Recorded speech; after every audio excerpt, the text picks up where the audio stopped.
Realmente esto es, digamos, la papa en lo que es el curso dado por la Organización Mundial de la Salud. ¿No es cierto? Aquí van a ver la introducción, las bacterias entéricas patógenas, que son típicamente transmitidas a través de la ruta fecal oral, qué virus, qué protozoos, cuáles son los helmintos, cuáles son los patógenos oportunistas, las cianobacterias, las toxinas derivadas de las cianobacterias, algunos organismos que causan molestias, nada más, cómo se hace el tratamiento y la tecnología de desinfección, la operación de los sistemas de tratamiento y el monitoreo de la calidad de agua potable. Los indicadores, los organismos indicadores, entre ellos obviamente la Escherichia coli.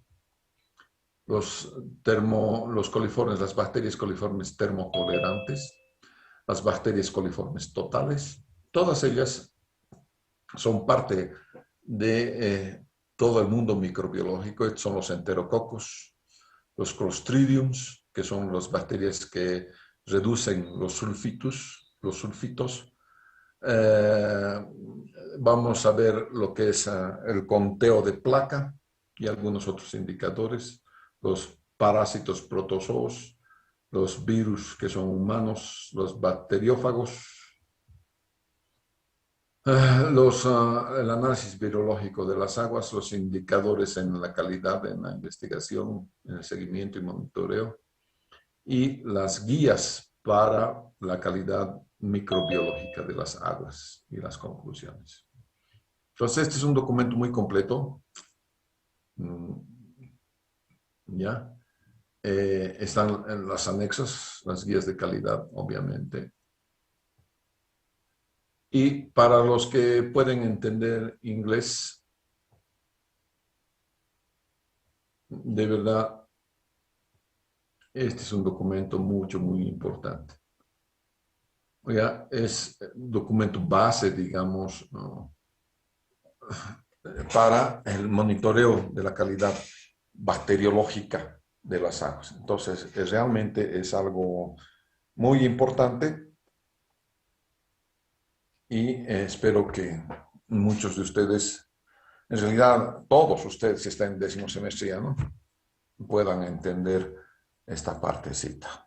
¿No? A ver, levantar la mano aquí los que hablan inglés y entienden inglés.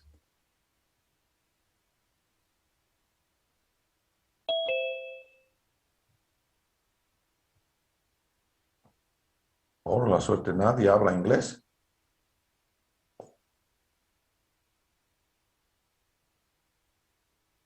Están perdidos.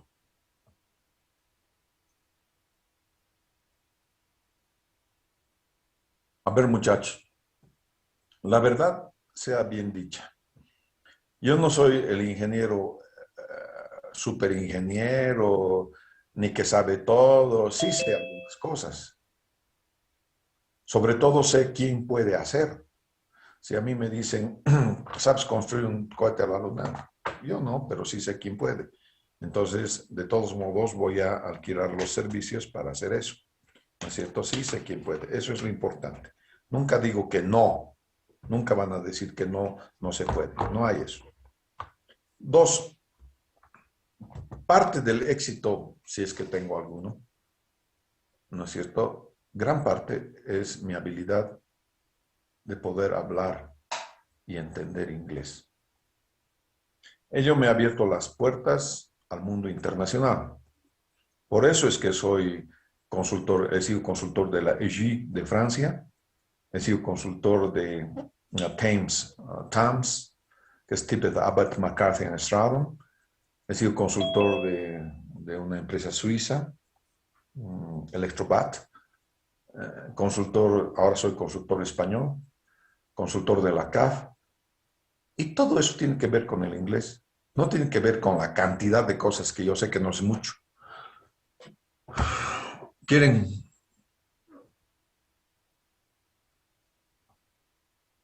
ser algo más que un simple ingeniero? muchachos, la puerta es el inglés. Si quieren, cuando he hecho mi maestría en Inglaterra, no solamente es un idioma el que debes manejar, por lo menos dos, ¿no es cierto? Y tres para hacer investigación, ¿no es cierto? Entonces tienen que tener esos tres idiomas, por favor, ¿ya?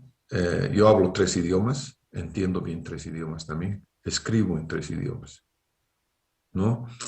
Entonces, esa es la partecita importante, ¿no? ¿Por qué creen que trabajo con francés? Allí, ¿no? Parce que le français, très facile, muy fácil es el francés. Inglés es mi segunda lengua materna. Portugués, porque he estudiado en Brasil. Son los tres idiomas que hablo, aparte del español, ¿no es cierto? Así que pónganse la mano al pecho, no están empezando, ya deberían saber hablar inglés. Ya deberían saber inglés. Entonces, están perdiendo el tiempo. Y en la universidad hay clases de inglés. No es que tengan que pagar el Centro Boliviano Americano, ni mucho menos. No hay eso. ¿Ya? Entonces, para mí sí es que hubiese sido muy fácil explicar en inglés todo esto. Que ya tengo, mira, los tengo en diapositivas. Simplemente agarro y explico las diapositivas que están acá. ¿No es cierto? Aquí está. Que es asegurando la calidad microbiológica, que se hace análisis de agua, la inspección sanitaria, la protección de la fuente y los requerimientos mínimos de tratamiento. Explico todo lo que está en inglés acá. Para mí sería muy fácil, más cómodo hacer esto en inglés que en español. Sin embargo, vamos a explicar en español. También está subido este sistema, este producto que es en español. A ver, se perdió.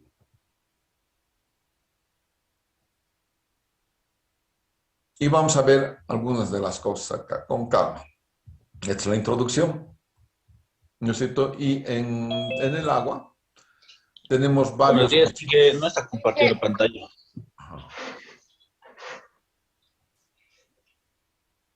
En el agua entonces tenemos varios bichitos. Unas son las bacterias, otros son los virus, los protozoos, los helmintos y las cianobacterias. Ya habíamos visto un poco más o menos esto, ¿no? Entre las bacterias la más común es la Escherichia coli. La Escherichia coli vive en todo animal de sangre caliente, incluyendo el hombre.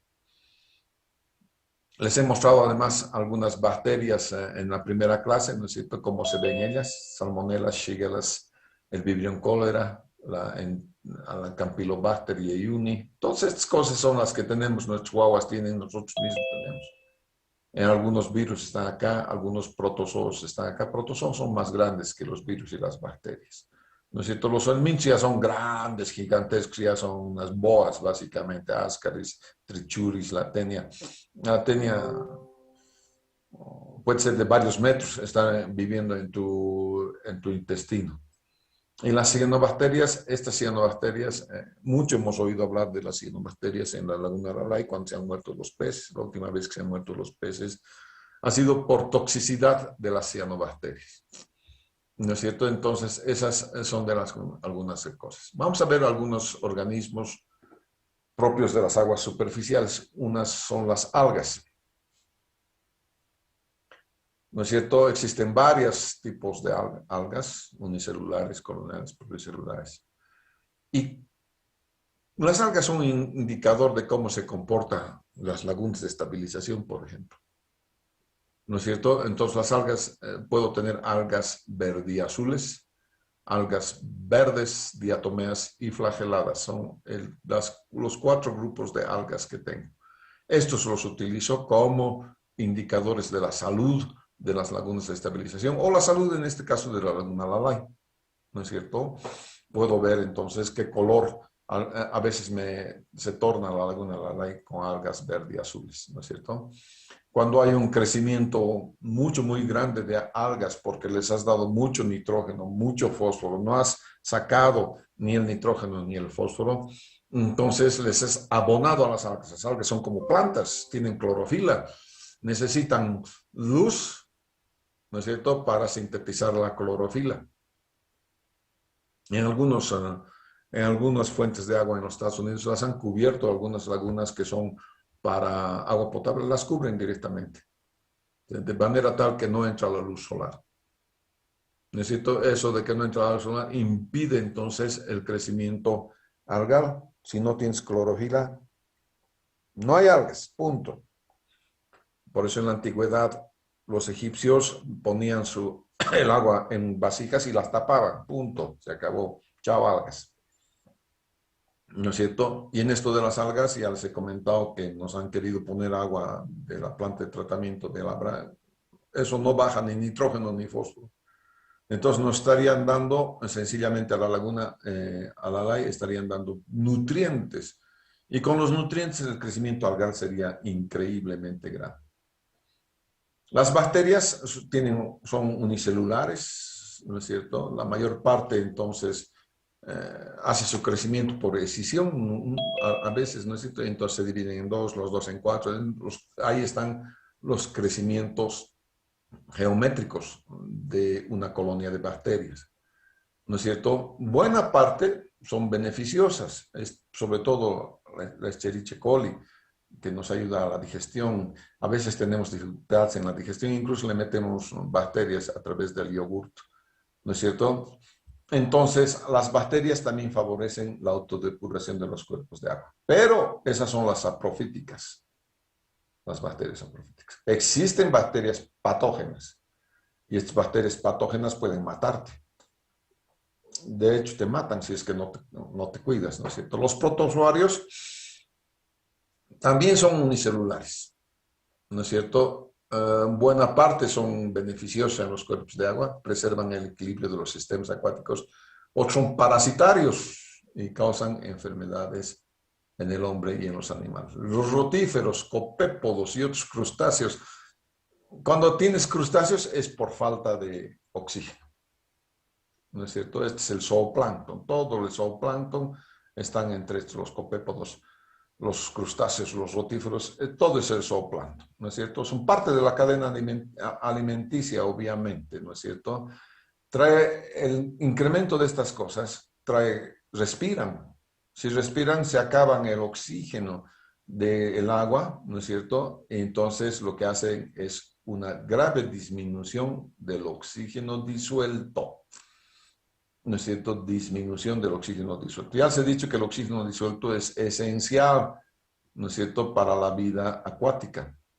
Menos de 2 miligramos por litro de oxígeno disuelto han muerto todos los peces, ¿no es cierto? Menos, quizás el único que sobreviva a 2 miligramos es la carpa, porque la carpa vive en el barro, vive del barro.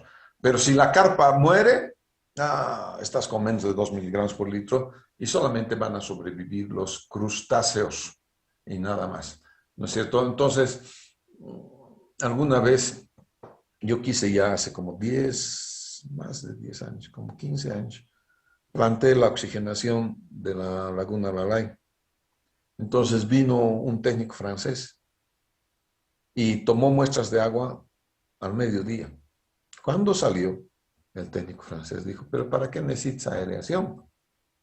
Si el cuerpo está sobresaturado en oxígeno, aquí están las muestras, el laboratorio dice que está sobresaturado en oxígeno. De ahí no me quisieron creer, pero claro, porque yo era bolivianito. Y los otros gringos, a ver, ¿cómo no le vas a creer a un gringo delante de un boliviano? Obviamente le crees al gringo, ¿no es cierto? Hasta el día de hoy. Y el día de hoy recién vamos a intervenir con oxigenación. ¿Qué les parece? 20 años después. Hemos dejado que la laguna se deteriore y 20 años después vamos a entrar con oxigenación. Y lo que pasa es que las algas, como son elementos que viven de la luz solar para producir clorofila, fijan oxígeno en el cuerpo de agua cuando hay su luz solar. Pero ya en la nochecita respiran. Y todos los animalitos respiran, ¿no es cierto? Y se consumen el oxígeno. Y entonces la laguna empieza a hervir, no en el día, a las 7, 6, 7 de la noche empieza a hervir, ¿no es cierto? Es por la falta de oxígeno. Insectos, montononón de insectos, ¿no es cierto? Estados larvarios, cuerpos de insectos. Nosotros en las lagunas de estabilización, lo que hacemos es, sabemos que la mosca, por ejemplo, tiene un ciclo vital de 7 días. Pone el huevo en la interfase sólido-líquido. Entonces, ¿qué hace un buen operador de lagunas de estabilización? Baja las aguas a los 7 días y deja que se achicharren las algas o las larvas. Pasa otros días, pasa otros 7 días, sube las aguas y deja que se ahoguen. Entra entre que se ahogan y se achicharran. Y de esa manera va a controlar entonces el crecimiento de lo que son las moscas, esas cosas. Entonces tienes que tener siempre un equilibrio, para todo un equilibrio en el ecosistema. ¿No es cierto? El ecosistema no solamente son los bichitos, sino todo lo que rodea al hombre. Todo, absolutamente. Está influenciado por las horas de luz, como decía, la intensidad de la luz. Aquí en Bolivia las intensidades pueden ser bastante altas. El equilibrio con el gas carbónico, si cuánto oleaje hay, minerales, pH, nutrientes, ¿no es cierto? Entonces, el exceso de estas algas verde y azules alteran el color, un color verduzco va a tener, ¿no es cierto? Y presenta olor y sabor desagradable. Esto es lo que tenemos también en la Laguna Laray. Vamos a intentar deshacernos de esas algas, las algas verde y azules. Aquí están las algas, ¿no es cierto? Algunas de las cosas, las bacterias, las algas azules. Aquí están sus explicaciones, por favor. ¿No es cierto? La bacteria 1 es la Escherichia coli, que viene en forma de bastoncitos, ¿no es cierto? Y las algas azules, aquí tienen la 2, ¿no es cierto? Entonces, ¿dónde están los cocos? Creo que no tengo cocos aquí. Las 7, por ejemplo, son las espirulinas, así como espiroquetas, les llaman también. No espirulinas, sino espiroquetas. Oh, aquí la 36, que es la 36, 34, 41, no tengo la 36, creo. Algunos que se presentan como racimitos, ¿no es cierto? Los rotíferos, los anélidos, son los 41 anélidos, ¿no? Es un rotífero. ¿Cuáles son las bacterias patógenas? ¿No es cierto? Bacterias son unicelulares, pequeñitas, 10 micrómetros. Esta es la Escherichia coli en fotografía en un microscopio electrónico. Nosotros utilizamos como indicador a la bacteria Escherichia coli porque una vez que tú entras al baño defecas en 10 a la 7 de estas bacterias. Entonces es muy fácil pillarla en 100 mililitros de agua. En cambio, una shigella tendrías que tener unos 50 litros de agua, por ejemplo, para poder pillar una shigella, una colonia de shigellas. Entonces, preferimos que el indicador sea la Escherichia coli. ¿No es cierto? Las bacterias patógenas son entonces aquellas bacterias que producen daño al ser humano. ¿No es cierto? Estas bacterias, otras bacterias que se forman de forma natural, normalmente son saprofíticas, no son patógenas. ¿No es cierto? Algunas, si tienes exceso de algo, de todos modos, la Escherichia coli, a pesar de vivir en el cuerpo del hombre, ¿no es cierto? Si hay un exceso, te va a dar una diarrea mortal, ¿no es cierto? Entonces, gran cantidad de las bacterias patógenas Vibrio cólera. Es como unas comitas son al microscopio electrónico. Cuando entra al baño es como arroz. Esto sucede en Yacuiba. Hemos tenido una epidemia de cólera aquí en Latinoamérica y en nosotros, en Yacuiba, se nos ha presentado con más asiduidad, es decir, más fuerte ha dado en Yacuiba y más seguido, ¿no es cierto? Y hemos tenido que trasladarnos a esa vez estaba trabajando con DHB. La DHB es una empresa holandesa de agua potable y el jefe de todo el proyecto era el doctor ingeniero Gabriel Rodríguez Roca, que ustedes le deben conocer, es su profesor. Es un gran ingeniero, ¿no es cierto? Es una de las gentes más inteligentes que conozco. ¿Ya? En realidad tenemos grandes ingenieros. En San Simón tenemos de primera calidad, de verdad de primera calidad.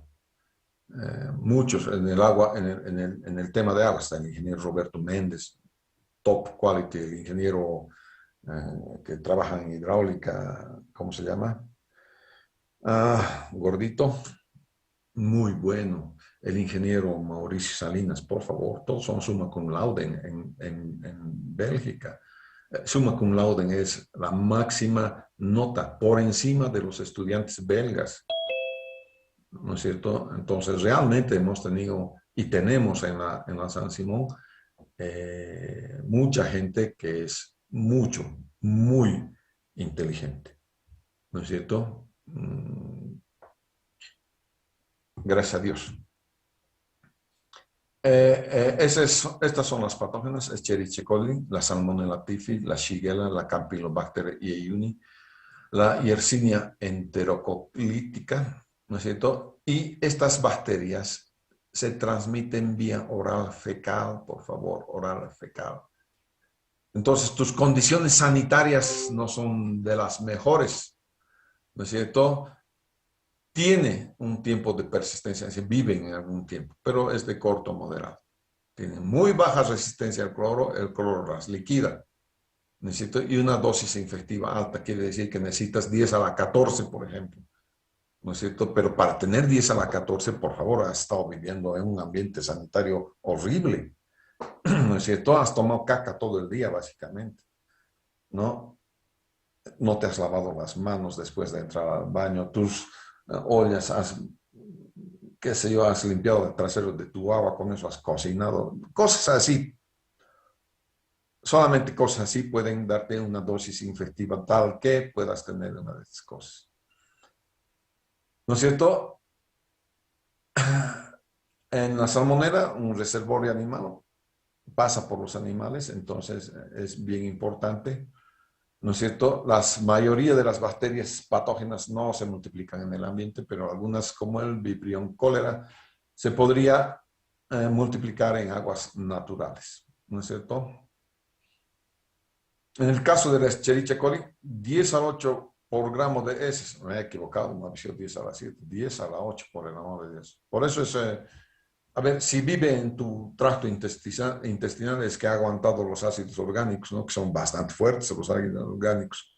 Son muy resistentes y son cualquier cantidad. Entonces, cuando salen al ambiente no se mueren rápidamente. Por eso es que los empleamos como el organismo indicador. Que haya Escherichia coli en tu muestra de agua significa que existe una probabilidad muy grande que existan estos otritos, ¿no es cierto? Que son los shigellas, las salmonelas, es muy probable. No indica la existencia oficial certificada de que si hay Escherichia coli tú vas a tener una bacteria patógena. No hay eso. Es simplemente una probabilidad muy grande, nada más. ¿No es cierto? Entonces, algunas, la coli y la salmonella sobreviven 90 días, ¿ves? La coli es muy resistente. La shigella 30 días, Campylobacter 7 días, el Vibrio cólera 3 días. Respecto a las dosis infectivas, ¿no es cierto? La dosis para coli está alrededor de 10 a la 8, 10 a la 9. Salmonella 10 a la 7. Vibrio cólera 1000 destitos y ya está. Te fregaste. ¿No es cierto? Entonces, ha habido una epidemia de cólera. Este es un método, cuando yo hice mi tesis, no había este método, estamos hablando del 85, no era muy común. El método de poder hacer análisis bacteriológico era a través de los tubos múltiples. Entonces se hacía la prueba presuntiva y la prueba confirmativa en tubos múltiples.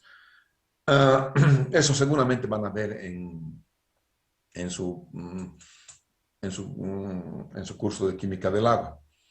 Este no es de tubos múltiples. Aquí es un papelito, este papelito que están sacando, donde se le pone un agar, ¿no es cierto? Y se le pone se filtra 100 mililitros, se filtra a través del papel filtro este que contiene el agar. Y esta plaquita que se llama placa Petri, disco Petri, se lleva a incubar a 28 grados, ¿no es cierto? Y si hay bacterias, dependiendo de qué le has puesto, si le has puesto el método, el agar M-endo, vas a tener entonces, si es positivo, tienes coliformes totales con un color rojo, con unos brillitos que parecen oro. Entonces es positivo. Como esto está cuadriculado, puedes hacer el conteo. Y entonces dices, son tantas colonias de bacterias por 100 mililitros porque vas a filtrar 100 mililitros. Para el coliforme fecal vas a utilizar el agar MFC, el método fecal coli. Nuevamente filtras 100 mililitros y el fecal coli es un azulito brillante, ¿no es cierto? Si tienes azul brillante, tienes entonces colonias de coliformes fecales. Ahí está, así se ve. Entonces está cuadriculado, tú cuentas 1, 2, 3, 4, 5, 6, 7, 8. Pero aquellos que son brillantes nomás, ya sean rojos brillantes o azules intensos brillantes, estos pueden ser negativos, este también puede ser negativo. Entonces cuentas solamente los positivos y entonces lo que haces es reportar, ya sean los positivos o los negativos. Este otro método es el método del número más probable o los tubos múltiples también. Es un método estadístico porque vas a tener en una gradilla 5 tubos múltiples y de acuerdo a dónde se te en la parte inferior colocas una campana Durham. En esa campana Durham se va a producir una especie de nubosidad que es una especie, parece lechecita como una nubecita en el tubo. La campanita Durham viene al revés. Si bien vienes así, la boca está aquí, la campana Durham se pone al revés. Entonces, si se presenta esa nubecita, entonces es un tubo positivo. Puede presentarse tubo positivo 1, 3 y 5, o puede presentarse 2 y 3. De acuerdo a la posición, tú entras a tablas y dices, estadísticamente tienes tantos coliformes, ¿no es cierto?, por 100 mililitros, por el método de número más probable. Entonces tienes que hacer dos pruebas presuntivas y pruebas confirmativas.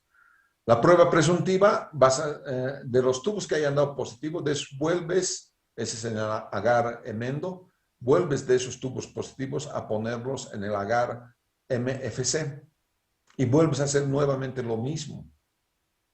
Y aquellos que presentan nubecita nuevamente en el tubo son positivos, pero esta vez para el método fecal coli. Y entonces, de acuerdo a la posición en la gradilla del tubo que haya dado positivo, se consultan tablas y con las tablas tú puedes decir, bueno, hay tanto, número más probable es tanto. En cambio, este es de conteo directo. Este es de conteo directo. Este es estadístico, este es de conteo directo. ¿No es cierto? Bien.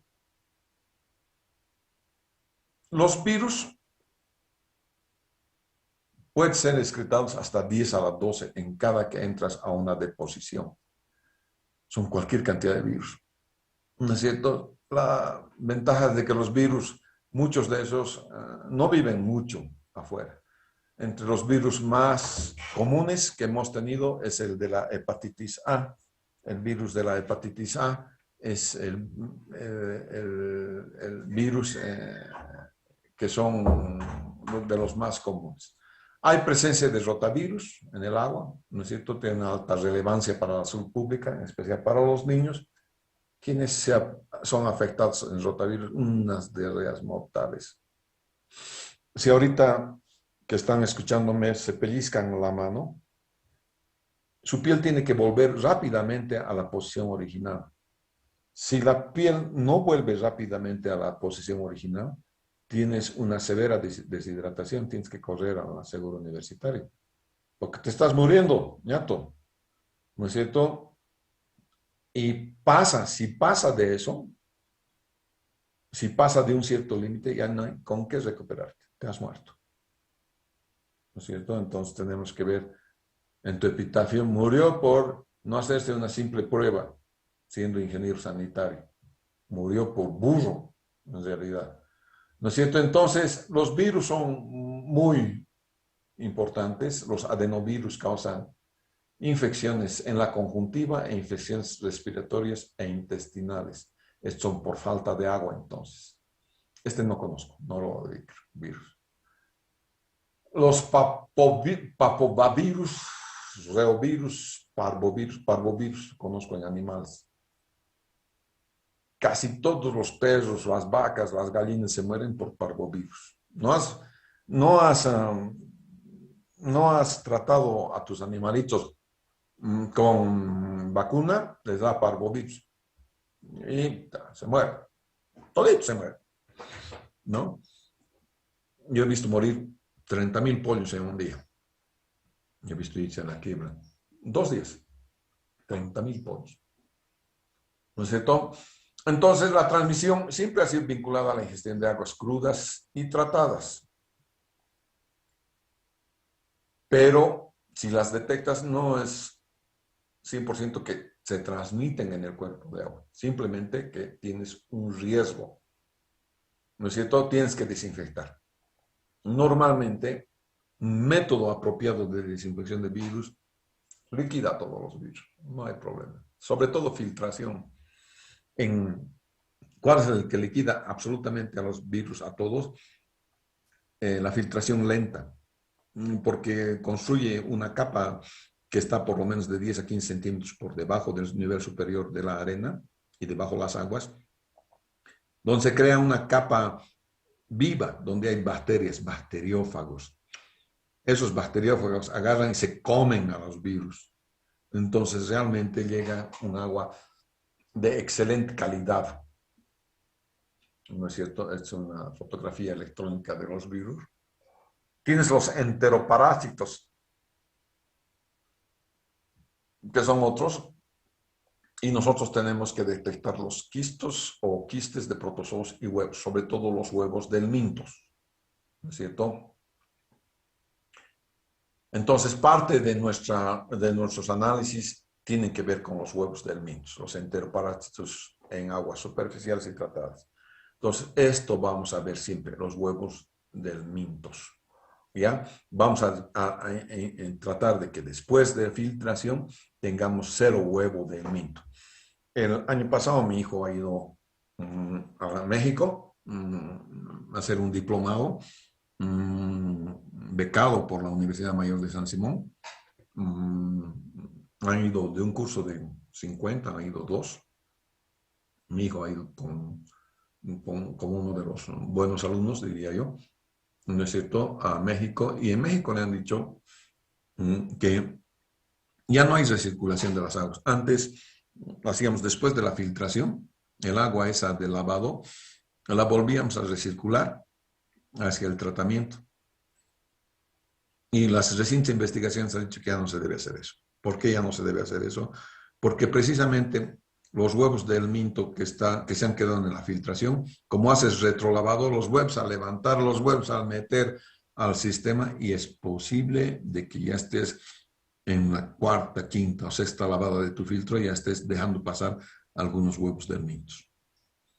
Entonces, ya no hacemos un retrolavado. Eso les comenté a los de EPSAS en el mes anterior, que se han tirado al piso, ¿no? Pero bueno, son los recientes avances en lo que se trata de plantas de tratamiento. Aquí tienes algunos huevos y quistes de enteroparásitos. Y después tienes los protozoos, que son patógenos, ¿no? Entonces, Giardia o quistes Cristosporidium ¿no es cierto? La que conocemos normalmente es esta, ¿no? La entomaeba histolítica, que es la ameba. Desafortunadamente la ameba, cuando no encuentra condiciones ideales para su crecimiento, que es bien calientito en el cuerpo humano, bien riquito crece, si sale al ambiente mucho frío, como hoy día, se enquista. Cuando se enquista, tú la quieres ver al microscopio y no la ves.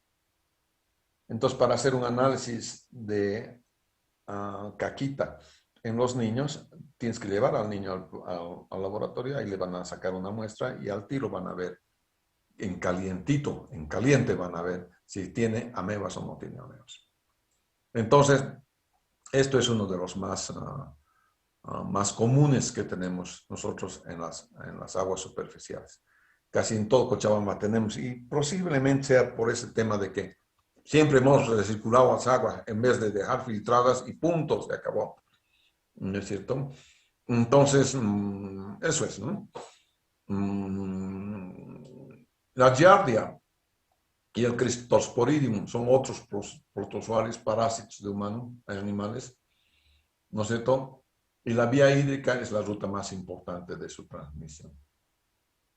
¿No es cierto? La presencia de giardias y los quistes de Cryptosporidium en aguas hay, en los ríos, lagos, aguas. Entonces, cuando tú encuentras agua cristalina, no significa que no tenga estas cosas. No tienes el ojo de un microscopio, ¿no es cierto? Toda, por más cristalina que sea, necesita siempre desinfección, ¿no es cierto? Entonces, es muy difícil precisar de dónde vienen, ¿ya? Las giardias, por ejemplo, hay en ganado vacuno, caballos, ratas, ratones, castores, chinchis, otros animales que son animales que entran en el mundo natural, silvestre, ¿no es cierto? Entonces no sabemos por dónde están. ¿Ya? Estos son, los quistes son 30 veces más resistentes al ozono que el quiste de simplemente la giardia, ¿no es cierto? Entonces, lo que buscamos siempre en una planta de tratamiento es que la turbidez, cuando vas a desinfectar, sea siempre menor a un NTU. Cuando sea menor a un NTU en el agua, ahí va a actuar el cloro. Ahí va a liquidar estas cosas. ¿No es cierto? Si es menos que un NTU, estos bichitos se van a ocultar detrás de algunos residuos, digamos, de coloides, ahí detrásito, utilizan como escudo, ¿no es cierto? Y listo, ya tenemos los que han pasado. Entonces, ¿cuándo se presenta? Cuando tengo deficiencia en filtros, cuando tengo más de una NTU antes de desinfección. Y obviamente para que llegue a la desinfección con menos de un NTU, el proceso más importante es la coagulación. Si no tienes una buena coagulación, no vas a llegar con los siguientes etapas, que es de floculación y sedimentación, no vas a llegar. De la sedimentación tiene que salir máximo con 5 NTUs. Ahí va a entrar el filtro y el filtro va a salir máximo con 1 NTU. Hasta 2 dice la norma, pero con 1 NTU para que puedan. Bien. Entonces, los principales protozoarios, la ameba histolítica. ¿No es cierto? Esta es la ameba histolítica.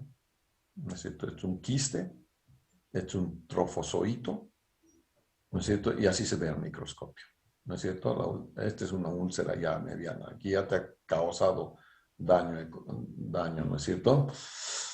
Aquí tenemos un Balantidium coli. Este es tu trofozoito y como se ve en una úlcera intestinal ya. ¿No es cierto? Te van fregando, señores. Te van causando úlceras en tus intestinos. Esta es una giardia que parece un payasito, ¿no? Mortal. Es flagelado porque, mira, tiene es hipincho con sus rastas. Es un payaso con rastas. Muy fregado. ¿No es cierto? Tiene esta forma elipsoide, pared lisa, ¿no es cierto? En estadio de trofozoito. encuentra al huésped. Aquí estamos. ¿No es cierto? Ahí nos encuentra a nosotros.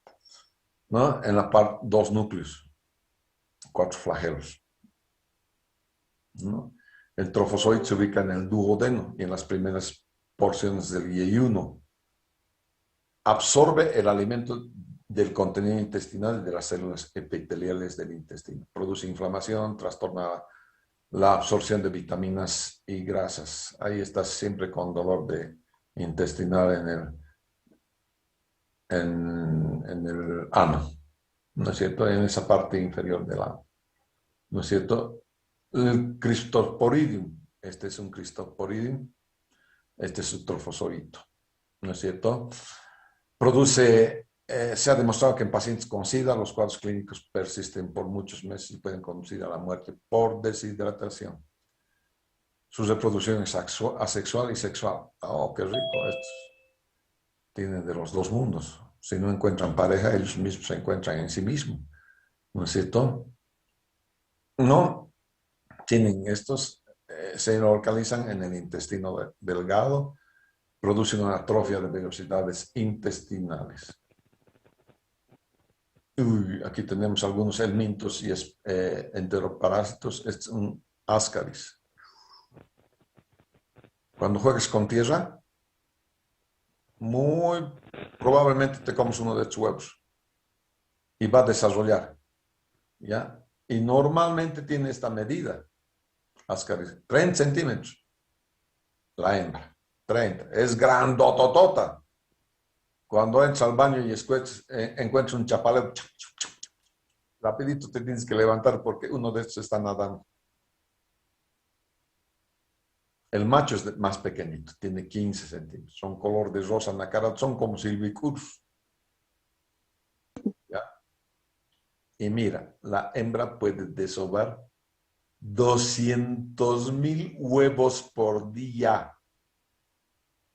¿Ya? Entonces, realmente es una friega, ¿no? Entonces, este es un huevo de Ascaris lumbricoides, ¿no es cierto? Lo puedes ver al microscopio. Cuando tú haces un análisis fecal en el seguro van a encontrar esto, si tienes. Así es, mira, esta es una colón. Mira tantos en un niño de 2 años. Tantos que han producido una obstrucción intestinal. Muchísimos en el intestino delgado. ¿No es cierto? La trichuria, esta es una trichuria, este es como, se presenta así, cuando como tiene una especie de flagelo, ¿no es cierto? Esta es la parte posterior, esta es la parte anterior. ¿No es cierto? El daño es directamente proporcional al número, puede producir anemia, interfiere con la absorción intestinal. Ahí es la mejor, tenia, la tenia solitaria. Muchos de ustedes tienen. Todo el día tienes hambre. Es porque estás alimentando a tu inquilino. ¿No es cierto? Entonces tienen que irse a hacer un análisis de esos fecales de vez en cuando. ¿No es cierto? El hombre puede ingerir en el agua, en los alimentos o en la tierra. Van a la tierra a tus manos, no te has lavado las manos, ya está, te has comido uno de estos huevos. Estos son los huevos, ¿no es cierto? En la forma infectiva para el huésped intermedio, en el intestino penetra la mucosa intestinal, eso es lo grave. Y cae a los vasos sanguíneos y es conducido por la sangre a varios órganos. Este bichito es muy fregadito, ¿ya? Entonces, los cisticercos se pueden ubicar en el hombre, en el tejido celular subcutáneo, musculatura esquelética, el sistema nervioso central y sus anexos en el corazón, hígado, pulmón, etc. Te mata. La tenia no es una cosa agradable, te mata. ¿No es cierto? Y entonces tienes cisticercos. Ahí está una cisticercosis cerebral. Mira los puntitos. Ahí está. Las cianobacterias son estas. Producen toxinas. ¿Ya? Producen toxinas. Estas toxinas, estas solamente se eliminan con carbón activado, un filtro de carbón activado. ¿No es cierto? Y ahí están. ¿No es cierto? Existen otros indicadores que son los crustáceos, los anélidos, las larvas de dípteros. Los crustáceos, ya sabes, cuando tienes muy poca. Cada grupo de estas cositas viven en ciertas condiciones de oxígeno disuelto. Ya, el grupo coliforme, tienes los siguientes géneros: Klebsiella, Escherichia, Enterobacter, Citrobacter, Serratia. Y tienes los coliformes que son los termotolerantes, que son los coliformes fecales. ¿No es cierto? Que son los indicadores, entre ellos la Escherichia coli. Es el principal indicador bacteriano del agua. 10 a la 8, 10 a la 9 cada vez que vas al baño. Los coliformes totales, simplemente, esto ya es un indicador de infección bacteriana, ¿no? El coliforme total simplemente es un indicador para la evaluación sanitaria de los efluentes de la finales de la planta de tratamiento. También puedo tener un recuento de bacterias heterotróficas. ¿No es cierto? Muchas hay de estas bacterias heterotróficas. Ahí están los criterios de la Organización Mundial de la Salud. Cero de todo. No hay. Cero tolerancia. Es que son cero tolerancia. ¿No es cierto? En las guías que tenemos. También en la norma NB512 van a poder encontrar cuál es la tolerancia a estos señores.